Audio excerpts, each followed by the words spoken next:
आज के क्लास में हम लोग यूपी डीएलएड सेकेंड सेमेस्टर के इंग्लिश सब्जेक्ट के प्रीवियस ईयर के 2017 के क्वेश्चन पेपर को पढ़ेंगे। इसके पिछले क्लासों में हम लोगों ने 2023 से 2019 तक के सभी प्रश्न पत्र को हल कर दिया था। अगर आप लोगों ने नहीं देखा है तो डिस्क्रिप्शन में उसका लिंक है, उस पर क्लिक करके आप देख सकते हैं। और इंग्लिश के अलावा सभी सब्जेक्ट के प्रीवियस ईयर 2023 से 2017 तक का प्रीवियस ईयर का लिंक नीचे डिस्क्रिप्शन में दिया हुआ है, उस पर क्लिक करके आप प्रीवियस ईयर देख सकते हैं। और राजन सीरीज़ के भी सभी सब्जेक्ट का लिंक नीचे डिस्क्रिप्शन में अलग अलग दिया हुआ है, उस पर क्लिक करके आप राजन सीरीज भी देख सकते हैं। तो आइए आज का क्लास शुरू करते हैं। सबसे पहले ऑब्जेक्टिव टाइप क्वेश्चन दिया हुआ है, ये एक नंबर का होता है। पहला प्रश्न है, हु इन्वेंटेड बाइलिंगुअल मेथड। इसका ऑप्शन ए है एच ई पामर, बी है डॉक्टर वेस्ट, सी है प्रोफेसर CJ डॉटसन और डी है ओ जेस्पर्सन। तो इसका ऑप्शन सी सही आंसर है, प्रोफेसर CJ डॉटसन। ये रिपीटेड प्रश्न है, इसके पहले भी 2023 में भी ये पूछा हुआ था, ये 2-3 बार रिपीट हुआ है। इसके बाद है प्रश्न संख्या दूसरा, new method is related to. Option A है डॉक्टर वेस्ट। तो डॉक्टर वेस्ट न्यू मेथड होता है, हम लोग ये पूरा जो मेथड होता है डॉक्टर वेस्ट न्यू मेथड के नाम से ही होता है। तो न्यू मेथड का खोज किसने किया था? डॉक्टर वेस्ट ने। तो इसका ऑप्शन ए ही सही आंसर है।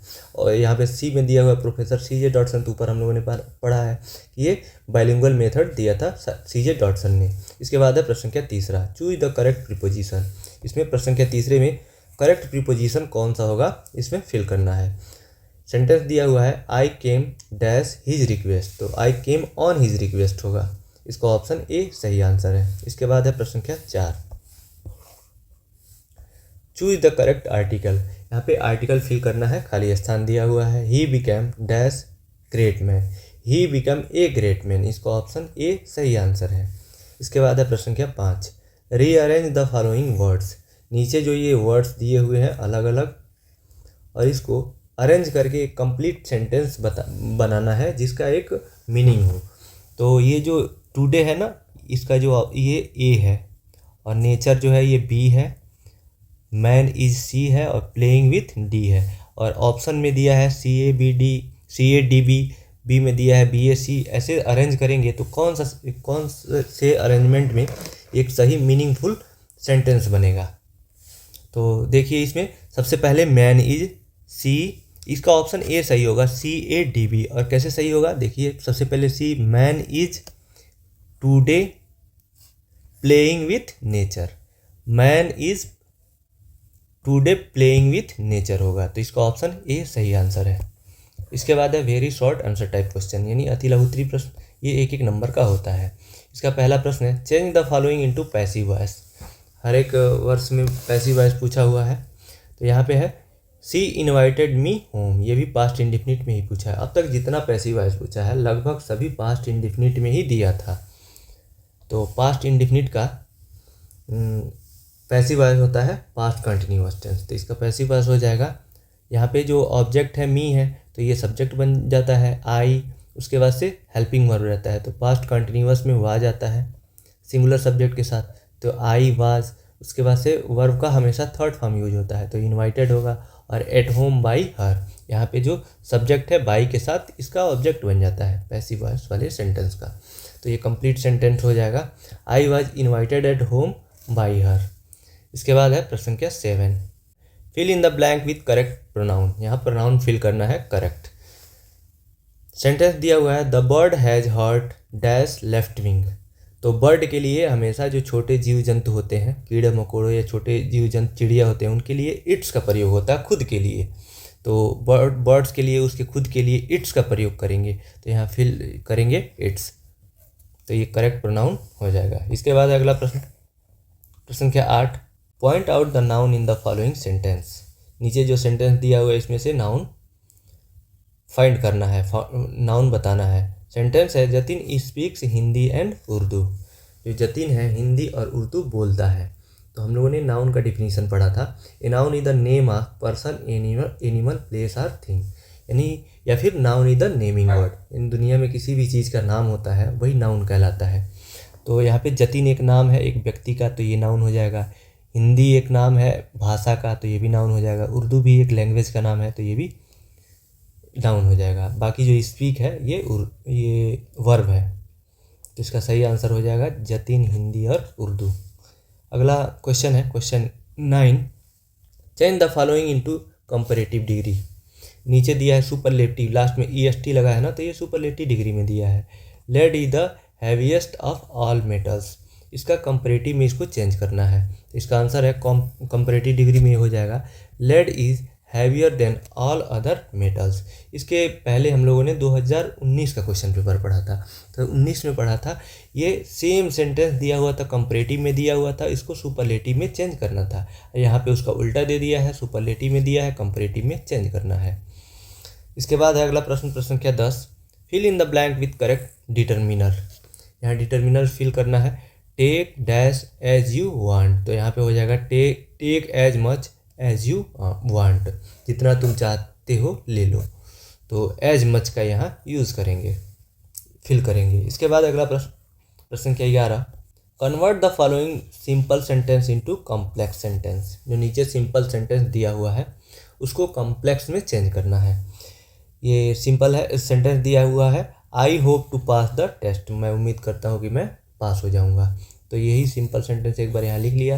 आंसर में इसको कॉम्प्लेक्स में चेंज करना है, तो ये हो जाएगा I hope that I will pass the test, मैं उम्मीद करता हूँ कि मैं जो टेस्ट है, परीक्षा है, पास कर जाऊँगा, तो ये कॉम्प्लेक्स में चेंज हो जाएगा। इसके बाद है शॉर्ट आंसर टाइप क्वेश्चन, यानी लघु त्रिप्रश्न, जो कि 2-2 नंबर के होते हैं। इसका पहला प्रश्न है, डिफाइन नाउन विथ एग्जाम्पल। बहुत ही आसान प्रश्न है, नाउन को डिफाइन करके एग्जाम्पल के साथ बताना है, इसको लिखना है। तो नाउन का लिखेंगे, noun is naming word that refers person place and thing. तो ये कई बार हम लोग पढ़ते हुए आ रहे हैं, ऊपर कई बार ये प्रश्न रिपीट हुआ है। इसका एग्जाम्पल हो जाएगा, यानी जो नाउन होता है किसी व्यक्ति, स्थान या किसी वस्तु का नाम को नाउन कहते हैं। इसका एग्जाम्पल जैसे डॉग है, एक जानवर का नाम है, और जो ये लव है, अवस्था, ये भाव का नाम है, भाव के नाम को भी संज्ञा कहते हैं, इसमें ऐड कर सकते हैं आप। या फिर किसी व्यक्ति, वस्तु, स्थान या भाव के नाम को संज्ञा कहते हैं। और श्याम है, व्यक्ति का नाम है, ताजमहल है, ये बिल्डिंग, ये एक महल का नाम है, रेड फोर्ट है, ये भी एक महल का नाम है, यानी जो हिस्टोरिक प्लेस है, ताजमहल और रेड फोर्ट। रेड फोर्ट मतलब लाल किला, ताजमहल तो आप जानते ही हैं। तो ये सब दुनिया में जो भी किसी चीज़ का नाम होता है वो सब नाउन होता है। इसके बाद अगला प्रश्न, प्रश्न क्या 13, complete the spelling of following. नीचे जो भी वर्ड दिया हुआ है इसको कंप्लीट करना है। ये किस चीज़ का स्पेलिंग है, जो भी खाली स्थान दिया हुआ है बीच बीच में, इसको फिल करना है। ऊपर जो है ये सब, ये रिपीटेड क्वेश्चन है, ये तो पहली बार आया है, दूसरा वाला, लेकिन पहला अल्फ़ाबेट का है, ALPHA अल्फ़ा BET, तो LAE फिल होगा पहले वाले में, और दूसरे में इसमें ET और T फिल होगा। देखिए RECITATION, रेसिटेशन। रेसिटेशन मतलब होता है स्वस्वर पठन, यानी बोल कर पढ़ने को ही रेसिटेशन कहते हैं। इसके बाद अगला प्रश्न, प्रश्न के 14, rewrite the following sentence by using possessive pronoun. यानी जो सेंटेंस दिया हुआ है इसको दोबारा लिखना है पॉजेसिव प्रोनाउन का यूज़ करते हुए, प्रयोग करते हुए। Everyone will take their own seat, सभी लोग, प्रत्येक व्यक्ति अपना खुद का सीट लेंगे। इसको पॉजेसिव प्रोनाउन का यूज़ करते हुए दोबारा इस सेंटेंस को लिखना है बदल के, जिसका भाव नहीं बदलना चाहिए और वो सही भी होना चाहिए। तो इसका आंसर हो जाएगा everyone will take their seat. इसका अर्थ है कि प्रत्येक व्यक्ति अपना खुद का सीट लेंगे। इसका भी सेम ही अर्थ है, यहाँ पे ओन है ना, तो ओन को हटा के देयर में एस जोड़ देंगे और ओन यहाँ से हट जाएगा, तो देयर्स का मतलब होगा उसी का, एवरीवन्स का, प्रत्येक। जैसे ही का हिज होता है पॉजेसिव प्रोनाउन, और हर सी का हर होता है, वैसे ही एवरीवन का प्रत्येक व्यक्ति के लिए देयर्स हो जाएगा। यानी ये दे के जगह, दे के जैसे यूज हुआ है एवरीवन, तो दे का देयर्स होता है, तो वैसे ये देयर्स हो जाएगा। मुझे उम्मीद है मैं जो समझाना चाह रहा हूँ आप समझ रहे होंगे। जो एवरीवन के लिए ना देयर्स का यूज हुआ है, यहाँ पे देयर है ना, इसी में एस जोड़ देंगे तो ये पॉजेसिव प्रोनाउन हो जाएगा। इसके बाद है प्रश्न संख्या 15, right one word for the following expression. नीचे जो भी दिया हुआ है एक्सप्रेशन, इसको एक शब्द में क्या कहते हैं बताना है। Someone who pursue a study of sport as a pastime, कि कोई जो व्यक्ति क्या कहलाता है, जो कि अपने शौक़ से जो खेल की पढ़ाई करता है, स्पोर्ट्स का की पढ़ाई करता हो। यानी जो व्यक्ति शौक़ से खेल की पढ़ाई करता हो तो उसको क्या कहते हैं, तो उसको एक वर्ड में बोलते हैं। नीचे आंसर दिया हुआ है इसका, यहाँ पे अमच्योर। ए मेच्योर नहीं है, ये ध्यान रखेंगे। ए मेच्योर का मतलब होता है कि जो मेच्योर नहीं है, यानी। इसके बाद है अगला प्रश्न, प्रश्न संख्या 15। Right one word for the following expression. नीचे जो भी एक्सप्रेशन दिया हुआ है उसको एक शब्द में क्या कहते हैं। पहला है someone who pursue a study of sport as pastime, यानी जो व्यक्ति खेलों का अध्ययन अपने शौक से करता हो, खुद से करता हो शौक के रूप में, तो उसको क्या कहते हैं, उसको कहते हैं इमेच्योर। इसका ऑप्शन है अमच्योर कहते हैं, इमेच्योर नहीं है, सॉरी। इमेच्योर का यहाँ पे ये इमेच्योर नहीं है, इमेच्योर का स्पेलिंग होगा AMATURE। इमेच्योर का अर्थ होता है जो मेच्योर ना हो, नौसिखी या नादान। लेकिन ये देखिएगा स्पेलिंग थोड़ा सा डिफरेंस है लास्ट में जाके, ये अमच्योर है ये। दूसरा दिया है a gathering of spectators or listeners at a performance. किसी प्रदर्शन में दर्शकों या श्रोताओं का एकत्रित होना, उसको कहते हैं ऑडियंस।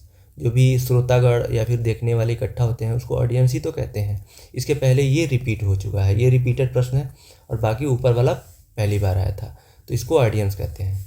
इसके बाद है अगला प्रश्न, प्रश्न संख्या 16।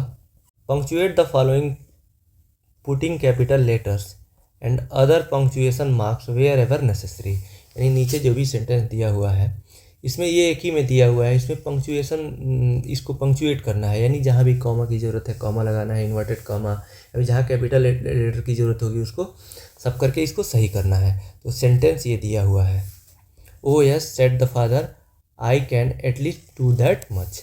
तो इसको ये जब किसी ये नरेशन दिया हुआ है, ओ यस फादर के द्वारा कहा जा रहा है, तो ये डबल इन्वर्टेड कॉमा में बंद रहेगा। ओ यस फिर comma, said the father comma, फिर ये डबल इन्वर्टेड कॉमा में बंद रहेगा क्योंकि ये फादर के द्वारा कहा जा रहा है। I can at least do that much, तो ये इसका करेक्टेड फॉर्म हो जाएगा, इसका आंसर हो जाएगा। यहाँ पे कॉमा छूट गया है, लगा लेंगे।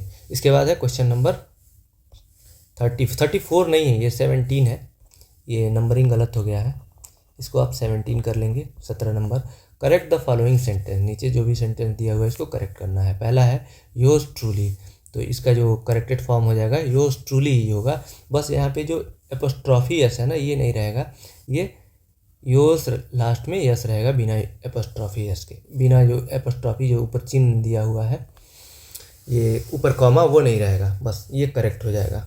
दूसरा है Tom is older than me, तो यहाँ पे देन हटा के टू लगा देंगे, बस इतना ही करना था ये इन दोनों में। इसके बाद है क्वेश्चन नंबर 17 जो कि क्वेश्चन नंबर 18 है। नंबरिंग गलत हो गया ना, ऊपर 34 हो गया, ये क्वेश्चन नंबर 18 है, लास्ट क्वेश्चन है इस प्रश्न इस पेपर का। तो 18 है write a letter to your friend telling him how you spend your summer vacation, यानी अपने दोस्त को बताना है कि तुमने अपना जो गर्मी की छुट्टी कैसे बिताई। तो ऊपर हमने इसके पहले हम लोगों ने दोस्त को लेटर लिखने का फॉर्मेट जान गए हैं कि ऊपर लेटर लिखते, ऊपर एड्रेस लिखते हैं। कई बार ऐसा प्रश्न आया हुआ था कि मैरिज सेरेमनी के बारे में बताना था अपने भाई के, अपने बहन के बारे, अपने बहन के शादी के लिए लेटर लिखना था अपने फ्रेंड को, तो वहाँ हम लोगों ने देखा था, तो फॉर्मेट वही रहेगा। ऊपर पैडलेगंज गोरखपुर 27301 गोरखपुर, यानी एड्रेस 2 लाइन में लिखेंगे, फिर 1 लाइन छोड़ेंगे, फिर डेट लिखेंगे, फिर 1 लाइन छोड़ेंगे, फिर अपने दोस्त को लिखेंगे जिसको भी लिख रहे हैं डियर अजय, मैं अजय को लिख रहा हूँ तो यहाँ पे लिखेंगे डियर अजय, फिर लिखेंगे I hope you are doing well, मुझे उम्मीद है कि तुम ठीक कर रहे होगे या फिर ठीक वहाँ पे ठीक होगे। I had a great time during my summer vacation, मेरा गर्मियों की छुट्टी का जो दिन था बहुत अच्छा था। I went to my grandparents house in the village, मैं अपने दादा दादी के घर गांव गया। द वेदर वाज नाइस, वहाँ का मौसम बहुत अच्छा था। And I played cricket and badminton with my cousins, और मैं क्रिकेट और बैडमिंटन अपने चचेरे भाई बहन के साथ खेला। We also went for walk in the field, और हम वॉक के लिए यानी टहलने के लिए फील्ड में गए। And set around the bone fire in the evening, और बोन फायर के चारों तरफ बैठे शाम को। बोन फायर उसे कहते हैं जब सर्दियों के मौसम में या फिर ऐसे भी बाहर जब भी आप जाते हैं वहाँ पे आग जला के और वहाँ पे चारों तरफ से बैठते हैं, कुछ वहाँ पे गाते बजाते हैं, कुछ पार्टी वार्टी होता है, उसी को बोन फायर कहते हैं। तो वही है कि हमने शाम को बोर्न फायर के अराउंड बैठा, कि चारों तरफ बैठा। और आगे दिया है I help my grand parents with small task, मैंने अपने दादा दादी के छोटे छोटे कामों में मदद किया। And read a few books, और कुछ किताबें पढ़ी। I was a relaxing and fun vacation, मेरा जो छुट्टी का दिन था बहुत आरामदायक और अच्छा था, सुखद था। उसके बाद है फिर से उसके बाद से ये तो शादी में इनवाइट करने के लिए बोल नहीं रहे उसको, थैंक यू उसको बुलाने के लिए इनवाइट वगैरह करने के लिए लिख रहे थे ना ऊपर। यहाँ पे तो बस बताने के लिए ये लेटर लिखना था कि समर वेकेशन के। तो यहाँ तक आपका कंप्लीट हो गया। फिर डायरेक्ट आप लिख देंगे टेक केयर, उसके बाद अपना नाम, बस इतना ही में आपका कंप्लीट हो जाएगा। ये बिल्कुल ये फॉर्मेट है अपने फ्रेंड को लेटर लिखने का। तो इसी के साथ आज का क्लास यहीं समाप्त होता है। इस क्लास का PDF आप टेलीग्राम चैनल से ले सकते हैं, जिसका लिंक नीचे डिस्क्रिप्शन में दिया हुआ है। नहीं तो आप सर्च भी करके ज्वाइन कर सकते हैं, वहाँ से सभी सेमेस्टर का सेकेंड सेमेस्टर के सभी विषय का जो PDF है वहाँ से आप डाउनलोड कर सकते हैं और PDF से भी पढ़ सकते हैं, और सब फ्री ऑफ कॉस्ट है। इस वीडियो को देखने के लिए आपका बहुत बहुत धन्यवाद दोस्तों।